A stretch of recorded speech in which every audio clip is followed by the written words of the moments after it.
The rain had been falling since early morning, light but steady, the kind that made the world feel slower and more thoughtful, and Claire Whitman noticed it as she stood near the kitchen counter of her small house outside Portland, holding a mug she had already forgotten to drink from, when something outside caught her eye and pulled her attention away from her thoughts, because at the edge of the driveway stood Ethan, her ex-husband's son, taller than she remembered, shoulders slightly tense.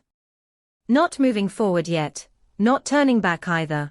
As if he was standing on an invisible line he wasn't sure he was allowed to cross, and for a moment Claire simply watched him, surprised by how suddenly the past had stepped into her present, because she had not seen Ethan in nearly 3 years, not since the quiet end of her marriage, not since boxes were packed and keys were returned and goodbyes were left unfinished, and seeing him there brought a rush of old memories she had carefully placed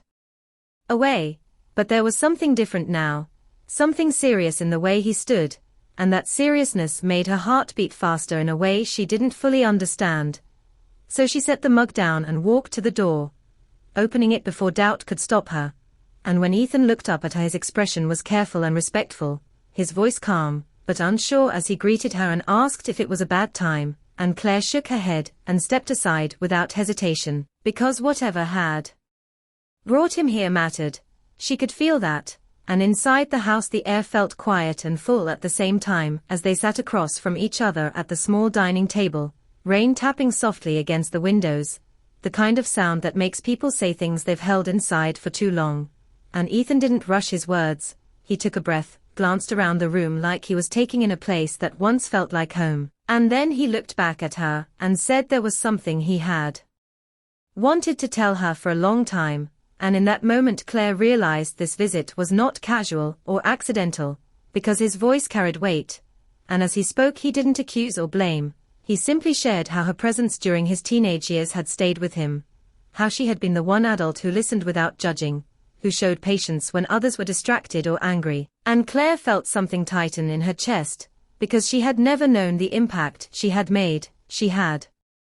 simply tried to be kind during a difficult marriage, never expecting those small moments to be remembered, and Ethan explained that after the divorce the house felt emptier not just because she was gone, but because the warmth she brought had disappeared too, and Claire wanted to interrupt, to explain her own pain, but she stayed quiet, because this moment was not about her defending herself, it was about him finally being heard, and as he spoke the past didn't feel heavy anymore, it felt clear.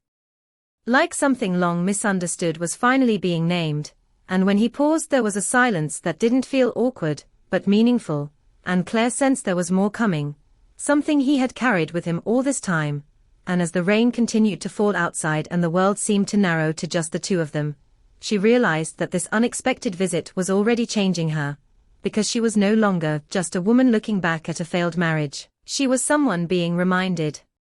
that love can exist quietly, without romance, without promises, simply through care and presence. And when Ethan looked at her again, eyes steady but honest, Claire understood that whatever he was about to say next would stay with her long after he walked out the door, and she leaned in slightly, listening, ready for the truth he had come so carefully to share. Ethan kept his hands folded on the table as if holding himself steady, then lifted his eyes and began to speak with a calm honesty that surprised even him, explaining that after Claire left, life moved on in visible ways but felt broken in quiet ones, because the house still stood, meals were still cooked, conversations still happened, yet something gentle had disappeared, and as he grew older he started to understand that what he missed was not comfort, but being understood, because Claire had been the only adult who noticed when he was overwhelmed, who asked questions without forcing answers, who made space instead of noise. And he told her how, during his first year of college he struggled more than he ever admitted. Not with grades, but with loneliness and doubt. And during those nights, when the city felt cold and unfamiliar he often thought about the evenings she used to sit with a book nearby while he studied, never pushing, never judging, just being present. And those memories helped him stay grounded when everything else felt uncertain, and Claire listened without moving, her breath slow, realizing that the kindness she once gave without thinking had traveled farther than she ever imagined. And Ethan went on to say that watching adults fall apart during the divorce had taught him fear, but watching how Claire carried herself afterward taught him strength, because she never spoke badly about anyone, never asked him to take sides, never tried to make herself look like the victim, and that quiet dignity shaped the way he now looked at relationships, teaching him that love should feel safe even when it ends. And as he spoke, his voice grew steadier, like someone finally saying words that had been rehearsed in silence for years. And he admitted that he had wanted to reach out earlier, but didn't know if he was allowed to, because the world often draws strict lines around family and separation, and he didn't want to reopen wounds or cause confusion. But the longer he waited, the heavier the words became, until he realized he needed to speak them, not for closure but for truth. And Claire felt a tear slip down her cheek, not from sadness, but from the relief of being seen clearly for the first time since her marriage ended. And Ethan explained that he wasn't there to ask for anything, not advice, not support, not a place in her life, but simply to give something back, to let her know that the care she once offered had grown into confidence inside him, that he now chose patience over anger, listening over control, and honesty over avoidance, because she had shown him what those things looked like in real life. And as the rain softened outside and the afternoon light shifted, Claire realized this conversation was healing something she didn't know was still hurting, because she had spent years questioning her choices, wondering if leaving had erased everything good she tried to build. And now here was proof that nothing sincere is ever truly lost. And when Ethan paused again, the silence felt warm, full of understanding rather than tension, and Claire thanked him quietly, her voice steady but full, telling him that hearing this mattered more than he knew. And Ethan nodded, relief crossing his face like a weight finally set down. And in that moment they weren't connected by marriage or history, but by shared honesty, two people acknowledging that even brief chapters can shape entire lives. And as Ethan leaned back in his chair, Claire sensed there was still one thought left unspoken, something deeper, not heavy, but meaningful. And while neither of them rushed the moment, the air between them felt charged with the understanding that some truths take time to surface, and when they do, they don't demand answers, they simply ask to be heard. And as Ethan opened his mouth to continue, Claire felt certain that whatever came next would not disturb her peace, but deepen it, because this visit had already given her something rare, the knowledge that she had mattered in ways that went beyond roles and titles, and that realization alone was enough to change how she saw herself moving forward. Ethan stood and moved toward the window as if the words he was about to say needed space to breathe, watching the rain slide down the glass while explaining that after his father began dating again, he noticed how quickly people tried to replace feelings instead of understanding them, how laughter returned too fast while unspoken pain stayed hidden, and this taught him that many adults confuse moving on with healing. And he admitted that this realization unsettled him, because he didn't want to grow into someone who avoided emotional truth. And as he spoke, he turned back to Claire, and said that what stayed with him most was not any moment of happiness, but the way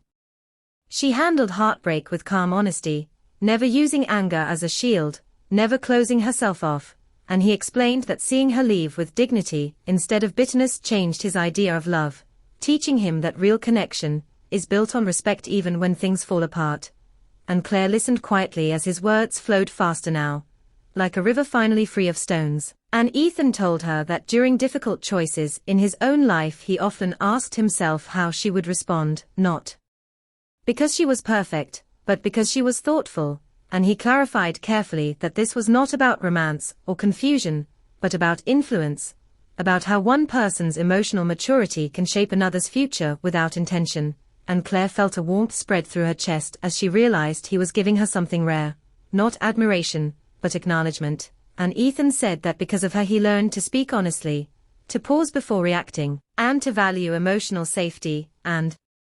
those lessons guided him in friendships, work, and relationships, helping him walk away from situations that felt loud but empty. And as he spoke, his tone softened, and he admitted that coming here was not easy, because he worried his words might be misunderstood or rejected, but he believed that honesty deserved courage, and he trusted her enough to be open. And that trust moved Claire deeply, because it reminded her that kindness builds bridges long after people part ways. And as the afternoon light dimmed slightly and the rain slowed, Ethan said that he didn't expect a response or reassurance, that he simply wanted to release these thoughts and let them exist between them without pressure.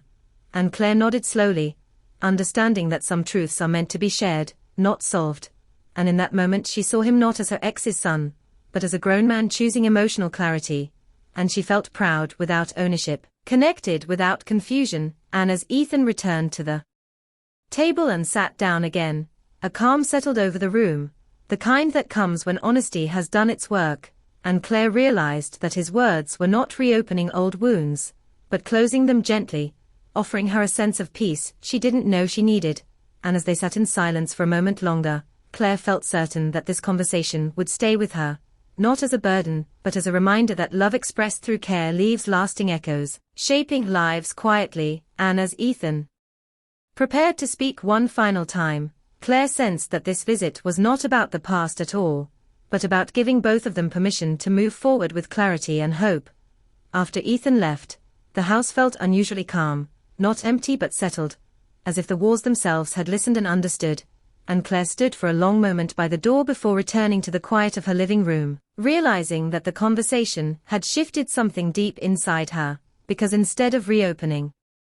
memories with pain it had softened them, giving them meaning without regret. And over the next few weeks she noticed changes in herself, small but steady, like waking up with lighter thoughts and moving through her days with more patience. And when she began meeting people again, including a kind man named Daniel she met at a local bookstore cafe, she felt present rather than guarded, able to listen and speak without the weight of old doubts. And during their conversations she recognized the same values she once tried to live by: honesty, respect, emotional care, and it surprised her to see those qualities reflected back at her, reminding her that she still carried them. And one evening, thinking of Ethan, she wrote him a short letter, thanking him for his courage and for trusting her with his truth, not asking for continued contact, but offering gratitude, and sending it felt like closing a chapter gently instead of locking it away. And as time passed, life continued in ordinary ways, with routines, conversations, and quiet hopes. Yet Ethan's visit remained with her, not as a memory she replayed, but as a foundation she stood on, because it affirmed that love does not disappear when roles change, it transforms, leaving traces of growth in places we may never see. And Claire found herself more open to joy, more willing to risk connection, understanding now that being part of someone's emotional journey, even briefly, is never wasted. And as seasons shifted and the rain gave way to clearer days, she carried forward a quiet confidence, knowing that the care she once offered had mattered, and that knowledge allowed her to step into the future with grace, trusting that meaningful connections, whether lasting or fleeting, shape us in ways that stay long after goodbyes are spoken. And in that understanding Claire found peace, not dramatic or loud, but steady and true, the kind that remains long after the door has closed and the footsteps have faded.